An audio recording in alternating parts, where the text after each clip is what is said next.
अस्सलाम वालेकुम। मैंने बहुत से ऐसे लोग देखे हैं, जब किसी से मुखातिब होते हैं तो वो चाहते हैं कि सिर्फ अपनी सुनाएं, सामने वाले की ना सुने।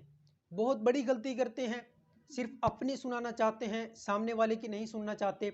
अगर सामने वाला शख्स कोई बात करता भी है तो फिर उस बात को अच्छे से नहीं समझते, सिर्फ यही सोचते हैं कि मैंने इसको क्या कहना है, मैंने इससे क्या बात करनी है, लेकिन अगले शख्स की बात को अहमियत नहीं देते, उसको समझते नहीं कि वो किस पॉइंट ऑफ व्यू से बात करना चाहता है।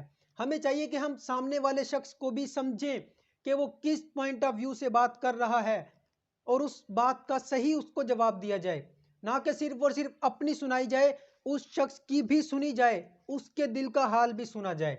उस शख्स को भी बोलने का बराबर हक है, जैसे कि आप बोलना चाहते हैं वो शख्स भी बोलना चाहता है। आप अपनी सुनाना चाहते हैं, वो भी अपनी सुनाना चाहता है।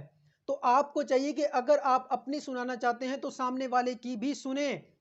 अक्सर लोग जब मजमे में बैठे होते हैं तो इस बात का ख्याल नहीं करते कि सामने वाला बोल रहा है तो उसकी बात को रोक कर खुद बोल पड़ते हैं, उसको अहमियत नहीं देते। जब देखें कि कोई शख्स बोलने लगा है तो आप चुप हो जाएं, खुद ना बोलें, जब वो बात अपनी कंप्लीट कर ले फिर आप बोलें। ये महफिल के आदाब हैं कि जब कोई शख्स बोलता है तो आप उसको उसकी बात मुकम्मल करने दें, फिर आप बोलें।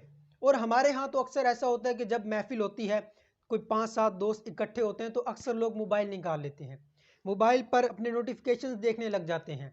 अब वो जो टाइम है, आपने दोस्तों के साथ टाइम फिक्स किया बातचीत का, आप वो टाइम दोस्तों को ही दें। यहाँ पर भी आप गलती करते हैं कि अपना मोबाइल निकाल लेते हैं, नोटिफिकेशंस देखने लग जाते हैं। आप उन्हीं को टाइम दें जिनके पास आप आए हैं या कोई आपके पास आया है।